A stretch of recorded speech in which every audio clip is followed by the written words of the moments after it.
नमस्कार, स्वागत है आप सभी का UP triple S C ANM 9212 भर्ती में कोर्ट से संबंधित यहाँ पर एक बड़ी खबर है और हो सकता है कि आपको पहले से भी यहाँ पर जानकारी हो गई हो।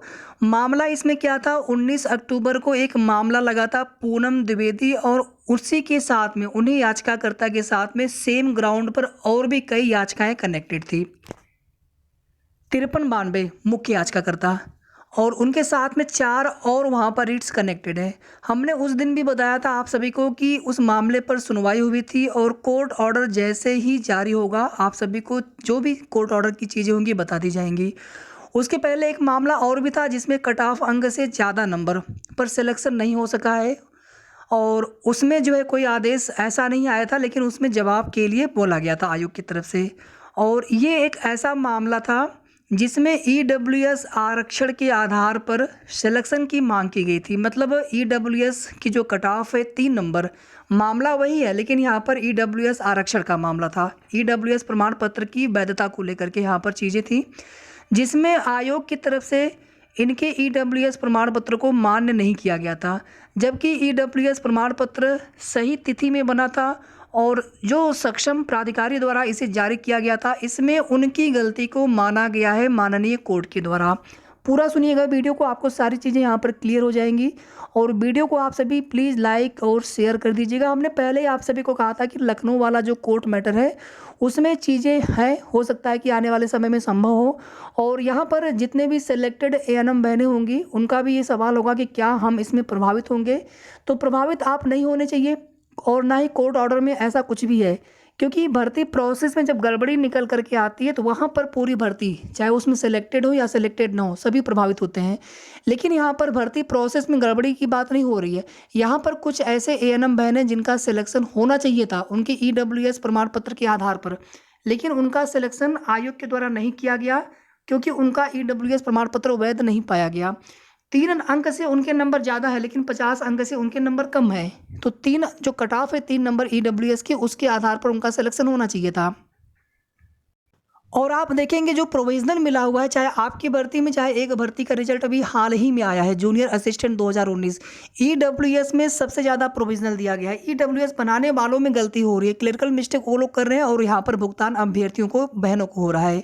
कहीं पर आपने वैधता वर्ष गलत लिख दिया, कहीं पर आपने वित्तीय वर्ष गलत लिख दिया, कहीं पर आपने कटपिट कर दिया, कहीं पर आपने कुछ, कहीं पर कुछ, कहीं पर मुहर सिग्नेचर किनके होने चाहिए किसी और के हो गए, फॉर्मेट सही नहीं है, फॉर्मेट के भी कमी आ रही है कि फॉर्मेट सही नहीं है। जबकि आप देखेंगे कि उत्तर प्रदेश में सेंट्रल गवर्नमेंट का भी जो ईडब्ल्यूएस का फॉर्मेट है उसको भी मान्य किया जाना चाहिए।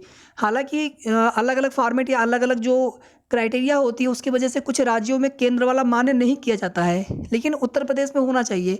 हालांकि जो मांगा गया था कि यूपी स्टेट जो वाला जो फॉर्मेट है उसी पर बना होना चाहिए, जिसमें कई सक्षम अधिकारियों के नाम भी होते हैं कि कम से कम इनमें से किसी भी एक अधिकारी के द्वारा उसको जारी किया जा सकता है। आइए देखते हैं यहाँ पर कोर्ट ऑर्डर। वीडियो को आप लोग प्लीज़ लाइक कर दीजिएगा, शेयर कर दीजिएगा। तो कुल मिलाकर बता दें आप सभी को कि यहाँ पर याचियों के पक्ष में यहाँ पर फैसला किया गया है। यहाँ पर कोई याची ऑर्डर नहीं हुआ है, बल्कि याचियों का जो तर्क था याची पक्ष की तरफ से जो अधिवक्ताओं ने तर्क रखा था कि इनका जो प्रमाण पत्र है इनकी जो अर्हता है वो बनती है कट ऑफ अंक से ज़्यादा नंबर वाले मामले में, जिसको मान्य नहीं किया गया आयोग से। इसमें जो है माननीय कोर्ट की तरफ से ये आदेश जारी कर दिया गया है कि सक्षम प्राधिकारी उसको पुनः जो है जारी करें उन प्रमाण पत्रों को, और उनके आधार पर इन सभी बहनों का सिलेक्शन यहाँ पर होना सुनिश्चित हो चुका है माननीय कोर्ट के आदेश के अनुसार। यहाँ पर आप लास्ट लाइन देख सकते हैं, in the light of the above the writ petitions are partly allowed. अभी आंशिक रूप से रीट पिटिशन को अलाउ कर दिया गया है। अलाउ का मतलब ही होता है कि उनके फेवर में फैसला आ चुका है, भले ही यहाँ पर आंशिक रूप से क्यों ना आया हो, क्योंकि अभी वो प्रमाण पत्र पुनः उनके जारी जो उसमें गलतियाँ हुई हैं उसको लेकर के वहाँ पर, और ये पूरा कोर्ट ऑर्डर हिंदी में भी हो सकता है आप सभी ने देख लिया होगा। तो इसमें मैं आपको केवल जो मुख्य बातें हैं मैं आपको एक बार यहाँ पर संक्षेप में जल्दी से बताना चाहता हूँ। सबसे पहले यहाँ पर आप सभी देख लीजिए, यहाँ पर जो मुख्य याचिकाकर्ता है 5392 पूनम द्विवेदी, और सेम ग्राउंड पर यहाँ पर 5 और रीट्स इन्हीं के साथ कनेक्टेड हैं। इन सभी में टोटल जितने भी याचिकाकर्ता है इन सभी को यहाँ पर राहत मिलने जा रही है। और इसमें ऐसा भी हो सकता है कि ऐसी और भी बहनें हो सकती हैं जिनकी सेम प्रॉब्लम हो। अब देखिए उसमें आगे क्या होता है, क्योंकि यहाँ पर जो भी कोर्ट ने आदेश एक बार जारी कर दिया है तो उसके बिहाफ पर इन सभी बहनों को सिलेक्शन देना ही होगा आयोग को। 6974 दिव्या अवस्थी, इनकी भी याचिका इन्हीं के साथ कनेक्टेड है। सेकंड यहाँ पर देखेंगे 6911 अर्चना सक्सेना, 5264 कोमल, 6357 सानू तिवारी, और एक यहाँ पर और है पांचवा 2109 ठकुरा देवी एंड अनदर। तो ये सभी इन्हीं के साथ कनेक्टेड है और इन सभी याचिकाओं में ये कोर्ट ऑर्डर हुआ है। इन सभी ये जो सभी रीट्स है सभी की सभी रीट्स अलाउड हुई है। अलाउड का मतलब होता है कि उनमें जो याचिकाकर्ता यहाँ पर है उनके पक्ष में फैसला सुनाया गया है, उनकी नियुक्ति को लेकर के यहाँ पर फैसला सुनाया गया है। हालांकि बिल्कुल डायरेक्टली यहाँ पर ज्वाइनिंग के लिए नहीं बोला गया है, लेकिन जो उनके प्रमाण पत्र में जो कुछ भी उनकी कमियाँ हैं और उसमें उनकी गलती न मानते हुए जो सक्षम अधिकारी जिनके द्वारा जारी किया गया है उनके द्वारा उनको सही किए जाने की बात यहाँ पर बोली गई है इस कोर्ट ऑर्डर में, और उसी के आधार पर आगे उनकी ज्वाइनिंग को कंसीडर करने के लिए बोला गया है। मतलब उनकी नियुक्ति को उनकी नियुक्ति को देना है आयोग की तरफ से। तो आलोक माथुर सर की बेंच में ये मामला सुना गया था। आलोक मिश्रा व अन्य जो यहाँ पर सभी अधिवक्ता है, अलग अलग जो पिटिशनर है सभी के यहाँ पर अधिवक्ता जिन्होंने अपना पक्ष रखा। शुरुआत में यहाँ पर विज्ञापन को लेकर के कब परीक्षा हुई थी, कब रिजल्ट हुआ था, कब डीबी आया था, ये सब चीज़ें लिखी हुई है जो कि आप सभी लोग जानते हैं। और इसके बाद यहाँ पर जो काउंटर एफिडेविट फाइल किया गया था यूपी ट्रिपल एससी आयोग की तरफ से, यहाँ पर ध्यान से देखिए, इस मामले में यूपी ट्रिपल एससी आयोग की तरफ से काउंटर एफिडेविट फाइल कर दिया गया था। और उस काउंटर एफिडेविट में ये कहा गया था कि जो कैंडिडेचर है, जो याचिकाकर्ता है, उनको क्यों हमने रिजेक्ट किया है। only on account of fact that EWS certificate submitted by the petitioners is not in consonance with the format issued by the government of UP which was part of the government order dated 18/2/2019 as well as 14 मार्च 2019। बिल्कुल आप इसको आसान भाषा में समझ लीजिए कि इसमें केवल फॉर्मेट की बातें बताई जा रही हैं। जैसे आप देखेंगे ऐसे वर्ष चलता है ना, 1 जनवरी से लेकर के 31 दिसंबर तक, फिर जो फाइनेंशियल ईयर है 1 अप्रैल से लेकर के 31 मार्च तक। तो यहाँ पर जो जिन लोगों ने प्रमाण पत्र बनवाया था उनकी इसमें क्या गलती है। जिन लोगों ने बनाया है, जिनको जियो गवर्नमेंट ऑर्डर आया था, ये जो दोनों शासनादेश हैं, ठीक है, उत्तर प्रदेश सरकार की तरफ से EWS को लागू करने के लिए, तो उन शासनादेश के आधार पर जो कुछ भी फॉर्मेट में गलती हुई इसमें याचियों की, यानी जो यहाँ पर ANM बने जिनका सिलेक्शन नहीं हो सका था उनकी गलती न मानते हुए जिन लोगों ने जारी किया है, जिन सक्षम अधिकारियों ने, उनकी यहाँ पर गलती स्वीकार की गई है। और यहाँ पर यूपी ट्रिपल एससी आयोग ने यही फॉर्मेट की ही जो कमियां हैं उसकी वजह से इनका EWS प्रमाण पत्र स्वीकार हमने नहीं किया, ऐसा यहाँ पे तर्क दिया गया था, ऐसा यहाँ पर काउंटर एफिडेविट यानी जवाब लगाया गया था कोर्ट में आयोग की तरफ से। और आयोग के उसी जवाब के आधार पर माननीय कोर्ट ने याचियों के पक्ष में यहाँ पर पिटिशनर को यहाँ पर कह सकते हैं जो केस यहाँ पर इसको पार्टली अलाउड कर दिया, आंशिक रूप से यहाँ पर सहमति दे दी है याची पक्ष की तरफ से। यहाँ पर कहा गया है कि जो गवर्नमेंट ऑर्डर के अनुसार जो फॉर्मेट होना चाहिए, जो नोटिफिकेशन के अनुसार, उसमें जो भी कंसर्न ऑफिसर हैं तहसीलदार से नीचे के रैंक के नहीं होने चाहिए। आप सभी जानते हैं सबसे निचली रैंक तहसीलदार की है, उनके ऊपर और भी ऊपर के जो रैंक के अधिकारी हैं इस प्रमाण पत्र को, EWS प्रमाण पत्र को जारी कर सकते हैं। तो उनको जो है यहाँ पर जो भी इसमें कॉलम भरने थे उनको उन्हें भरना होता है, चेक करना होता है, इनकम, उनकी आय, और जो भी मतलब उसकी फाइनली जो स्क्रूटनी एक तरह से उसको उनके द्वारा देखा जाता है, चेक किया जाता है। हालांकि रिपोर्ट तो पहले आप देखेंगे लेखपाल स्तर से लगती है, लेकिन फाइनली जो उसकी एक तरह से आप कह सकते हैं कि पूरा एक स्क्रूटनी की तरफ उसको समझ लीजिए कि वो जो सक्षम अधिकारी जो जारी करते हैं, जिनके सिग्नेचर, जिनके मुहर लगते हैं उस प्रमाण पत्र पर, उनके द्वारा ही फाइनली उसको देखा जाता है। अगर कोई गलती पाई जाती है या फिर अगर वहाँ पर कुछ भी अगर दिक्कत थी फॉर्मेट, तो ये उनको यहाँ पर देखना चाहिए था कि ये फॉर्मेट मतलब सही नहीं है, क्योंकि उसमें किसी का सिलेक्शन प्रभावित होगा, किसी के वहाँ पर सिलेक्शन की बात हो रही है। इसी के साथ साथ इसमें फाइनेंशियल ईयर, वित्त ईयर, ये सारी चीज़ें इसमें मेंशन की गई हैं और बहुत ज़्यादा आपको यहाँ पर विस्तार से चीज़ों को समझने की ज़रूरत नहीं है। बस आप इतना समझ लीजिए कि EWS का जो फॉर्मेट है उसमें वित्तीय वर्ष, वैधता वर्ष आदि चीज़ों को लेकर के यहाँ पर आयोग ने उसको स्वीकार नहीं किया था और उसी के आधार पर उनका EWS प्रमाण पत्र को न मानते हुए उनका कैंडिडेचर मतलब उनका अभ्यर्थन जो है स्वीकार नहीं किया गया था, निरस्त कर दिया गया था, उनका सिलेक्शन नहीं हो सका जो EWS की कटाप में यहाँ पर आ रहे थे।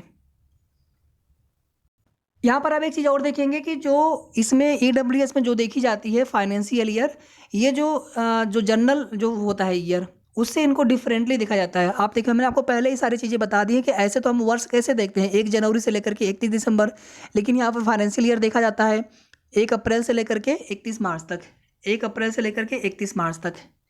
और फॉर्म भरने की लास्ट डेट 5/1/2022, संशोधन की लास्ट डेट 12/1/2022। तो इसमें जो है 1 अप्रैल से 31 मार्च को यहाँ पर देखिए माना गया है। यहाँ पर देख लीजिए, और यहाँ पर ये बोला गया है कि जो कुछ भी यहाँ पर गलतियाँ हुई हैं, इसमें जो अथॉरिटी जिन्होंने ये सर्टिफिकेट इशू किया है, जारी किया है, has wrongly filled the various columns as provided for and hence error है जाकर, मतलब उनकी तरफ से जो कॉलम भरने थे ईडब्ल्यूएस में, उनके द्वारा गलतियाँ हुई है।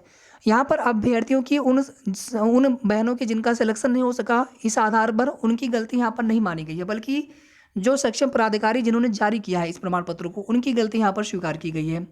और इसी आधार पर यहाँ पर याचियों की बड़ी जीत और उनके पक्ष में यहाँ पर फैसला माननीय कोर्ट की तरफ से सुनाया गया है।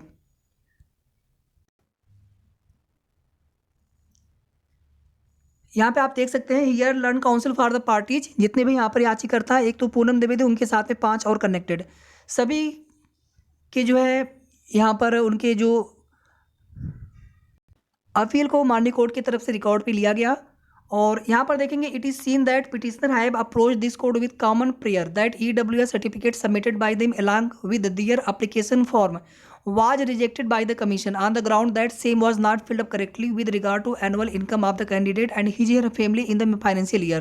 The competent authority wrongly filled up the income as well as year in the certificate issued by, मतलब जो वित्तीय वर्ष, जो वैधता वर्ष जिसके आधार पर यह प्रमाण पत्र स्वीकार किया जाना था आयोग के द्वारा, उसमें याचियों की कोई गलती नहीं है, जिन्होंने जारी किया है उनकी गलती है। और ये प्रमाण पत्र जो है जिस समय पर जारी किया गया था, जिस समय इन्होंने अप्लाई किया था, जिस समय ये प्रमाण पत्र इनको प्राप्त हुआ था, उसके हिसाब से इसको आयोग के द्वारा मान्य किया जाना चाहिए था। ये कुल मिलाकर के आप निष्कर्ष समझ लीजिए इसका।